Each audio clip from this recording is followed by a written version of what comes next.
Günaydın. 13 aylık olunca evde resmen bir insan dolaşıyormuş. Bana kimse demedi. Bekle. Önce anne yüzünü yıkasın. Anneciğim az su açacağım ama, tamam mı? Çok değil. Annem! Selam arkadaşlar. Bu hafta size 13 aylık oğlumla 13 aylık bebek gelişiminde neler var ve Dehan bu ay neler yapıyor. Her zamanki gibi hem normal hem gelişim sürecini hem de bizim evde yaşadığımız küçük sürprizleri sizinle paylaşacağız. Ama çıka şüke. Bu arada Dehan dişlerini çok fırçaladığı için böyle ucuna koklatarak yiyorum.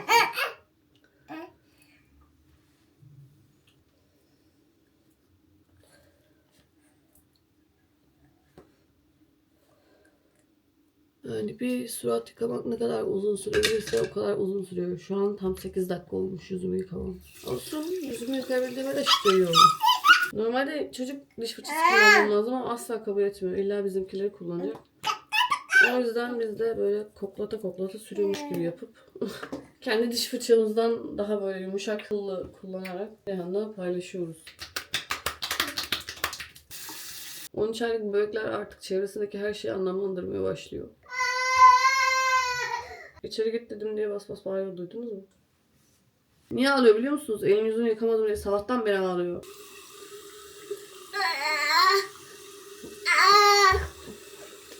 Bonca.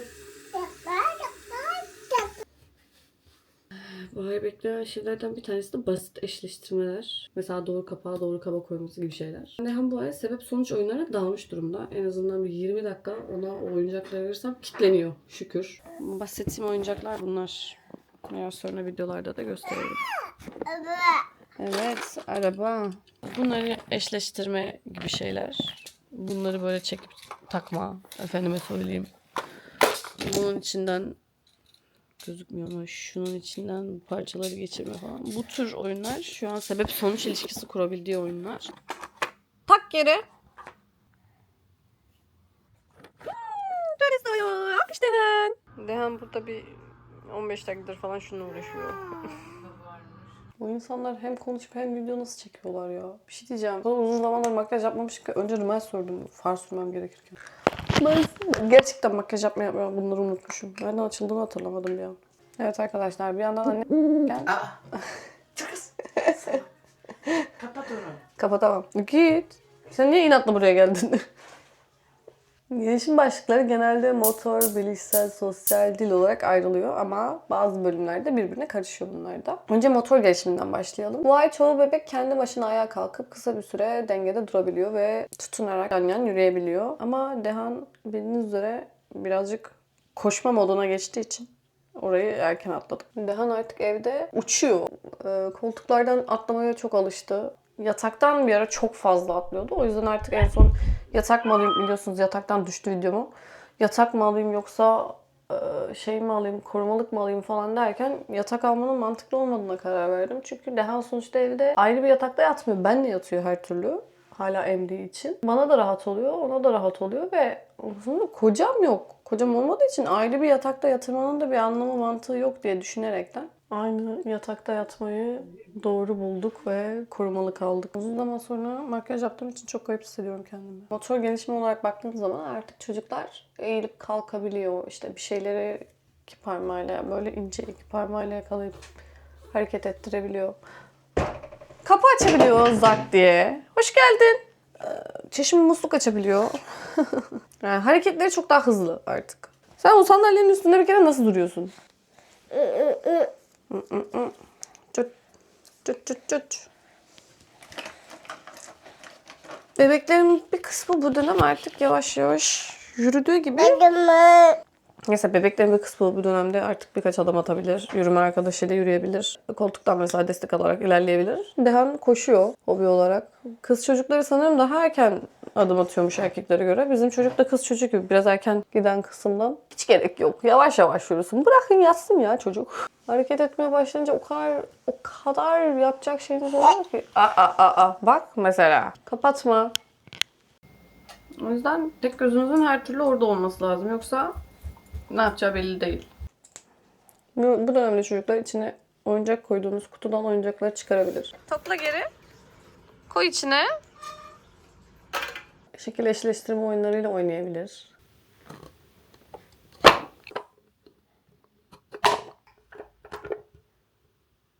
Bırak. Bırak. Bırak. Aferin. Artık tutma kavrama işi daha ilerlediği için. Bu dönemdeki çocuklar artık kendi bardaklarını, çatal kaşıklarını tutabilirler. Hatta açık bardaktan su içebilirler. Dehan da içiyor ama ondan sonra bütün suyu fış diye, kalan suyu daha doğrusu etrafa döktüğü için hayatı çok zor. Yani bardak verirken 2 kere düşünün.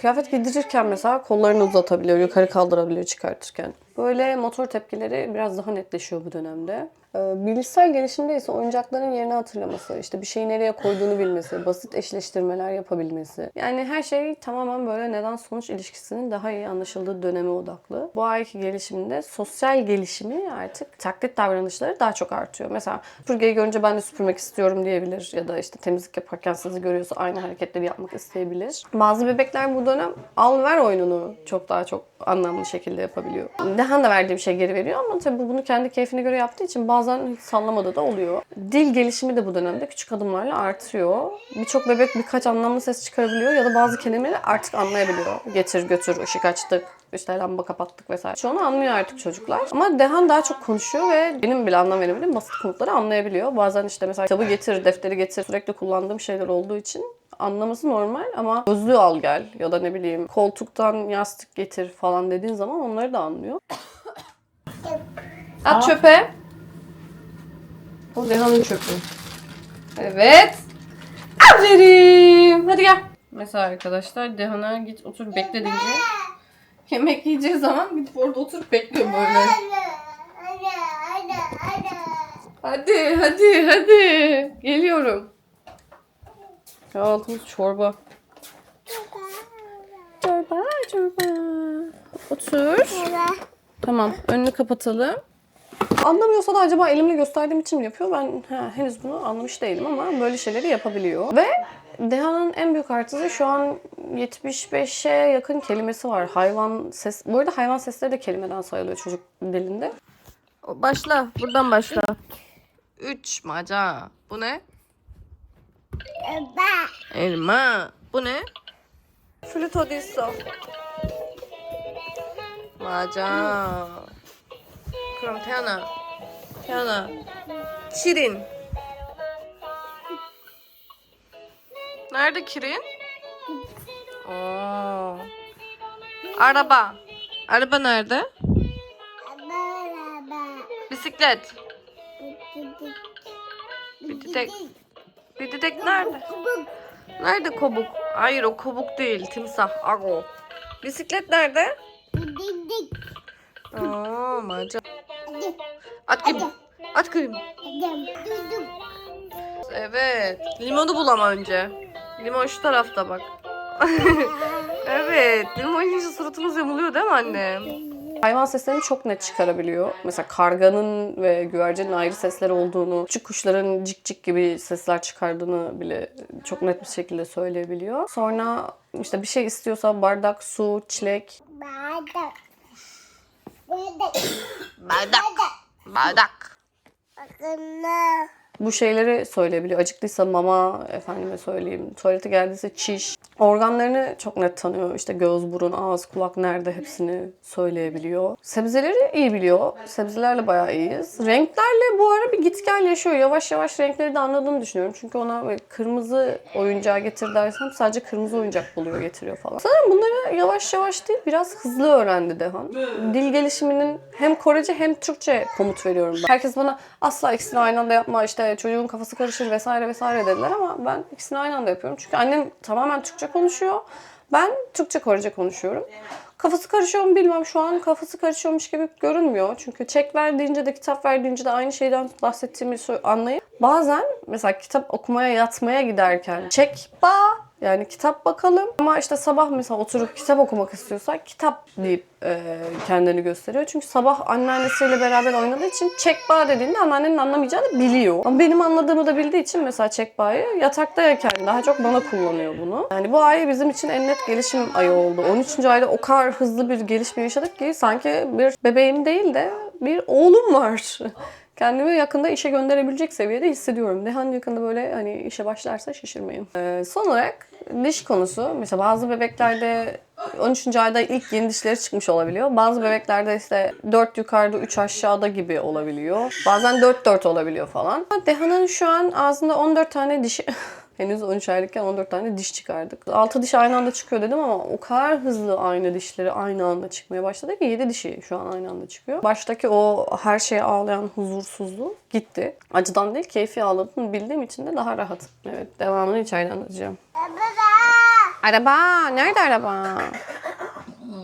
Şu an sosyal duyguları daha yüksek olduğu için Dehan'ın bazı insanlara mesela hiç böyle selam vermek istemezken bazı insanlara daha çok selam vermesinin sebebi de bu. Sosyal duygusu gelişiyor.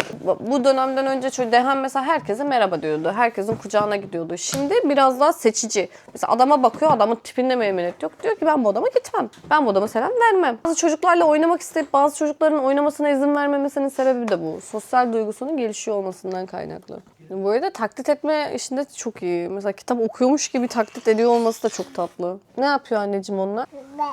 Bebek. Önündeki ne? Çiçek mi? Bak, sayfaları çok net artık ayırabiliyor.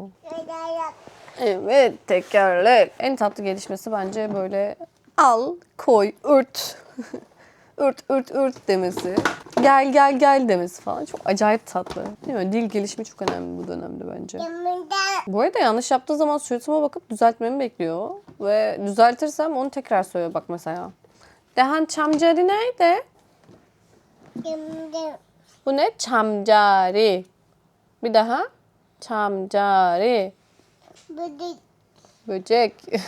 Söyleyemeyince böcek deyip bıraktı. Yani özet olarak arkadaşlar 13. ay hem hareketlerin hem de iletişimin daha hızlandığı bir dönem olduğu için çok daha özel. Her bebeğin gelişimi farklı ama genel olarak böyle bir tablo bekleyebiliriz 13. ayda. İşte ya yavaş yavaş yürümedir, konuşmadır, iletişim kurmaya çalışmadır, sosyal olarak insanlara tepki vermedir, yakalama, tutma, çekmedir vesaire. Bu motor gelişimlerinde falan bunları bekleyebiliriz. Dayandan daha hızlı ilerleyen çocuklar da olabilir. Varsa bana da yazabilirsiniz ama bizim deneyimimiz bu şekildeydi. Videoyu beğendiyseniz abone olmayı unutmayın. Yorumlarda sizin 13 aylık bebeğiniz neler yapıyor bundan bahsederseniz çok sevinirim. Gerçekten merak ediyorum. Bazen acaba ben mi yanlış yapıyorum yoksa ben mi hızlı gidiyorum ya da ben mi yavaş ilerliyorum diye kendi kendime gerçekten çok fazla düşünüyorum. Yorumlarda bununla ilgili sohbet edersek beni çok mutlu eder. Umarım YouTube'u hala bırakmamışımdır ve bu videoyu yüklemişimdir. Çünkü bu hafta gerçekten bırakmayı planladım. Biraz sonra spora gideceğim. Arkasından Dehan'ın eğitimi var. 자, 대한 이번에는 이렇게 올라가면 이게 튼튼하게 돼 있습니다. 이게 낙상방지용 조끼라고 아이들 떨어질 때 잡아주는 건데 그리고 우와우! 띵, 띵, 띵, 띵, 띵. 대한아 여기 걸어갈 수 있겠어? 뛰어! 도전해보자, 도전해보자. Koş! 보자, 보자, 보자. Koş! 자, 대한이가 좋아. Koş! 오, 잘했어. 잘했어. 와우! 와우! 끝. Hava inanılmaz soğuk olduğu için sokağa çıkmaktan nefret ediyorum. Sürekli ağlayan, mızmızlanan, her şeye bas bağıran bir çocuğum var evde. Yani normalde o kadar çok yapmıyor ama bu diş ağrısından sonra bunu birazcık daha huy edindi. Çünkü o zaman ağladığında her şeyi verdiğimizi fark etti. Şu an onu biraz düzeltmeye çalışıyorum ama nasıl düzelteceğimi de bilmiyorum. Yani sonuç olarak 13 aylık bebeklerin hepsi tabii ki de aynı değildir. Bazıları hızlı konuşur, bazıları hızlı yürür. İşte önemli olan her ay küçük ve düzenli ilerleme göstermeleri. Biz de anne baba olarak çocuğumuzun ne kadar zeki, diğer çocuklardan ileri olduğunu bir kez daha anlamış oluyoruz böylelikle. Hepimize göre hepimizin çocuğu dahi. Size geçen hafta aldığımız o harika kitabın son halini göstermek istiyorum. Bakın sayfaların parçaları buralarda. Kelebekten eser kalmamış. Böceği yemiş. Paramparça etmiş. Şuralar sağlam hala. Ama %80'ini paramparça ettik. Yani haftaya görüşürüz. 태어나 여기 있다 깨어나 여기 왔다 엄마는 여기 사람 아빠는 군중이다 우리 스토리가 어떻게 시작했다 태어나 안에 특파바 코렐리 bizim story'miz nasıl başladı acaba 구독하고 내 좋아요에 만납시다 takip edip Paris'la buluşmaya 우리의 모든 순간을 함께 합시다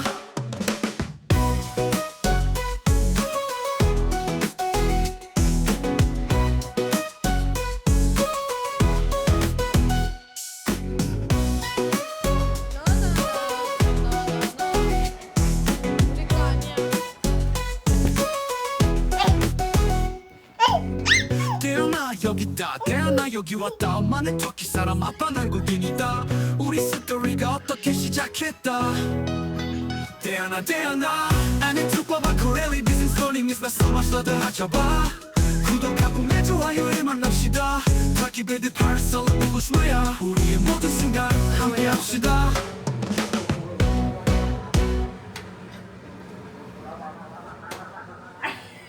Ağzıma kusmazsın değil mi? Kusmuyor kanka, bugüne kadar hiç kusmadı. Kızıyor, Bir kere kustu sadece. Annem ya. Allah'tan midesi benden sağlıklı. Şu Değil geçer, mi? Şu geçer. Teyzesiyle oynayacak, bir bak şunun. Bu geçer yiyeceğim şimdi. Ben şu Pepper'dayım hala. Bananam. Banana pepper. Benim bananam. Banana pepper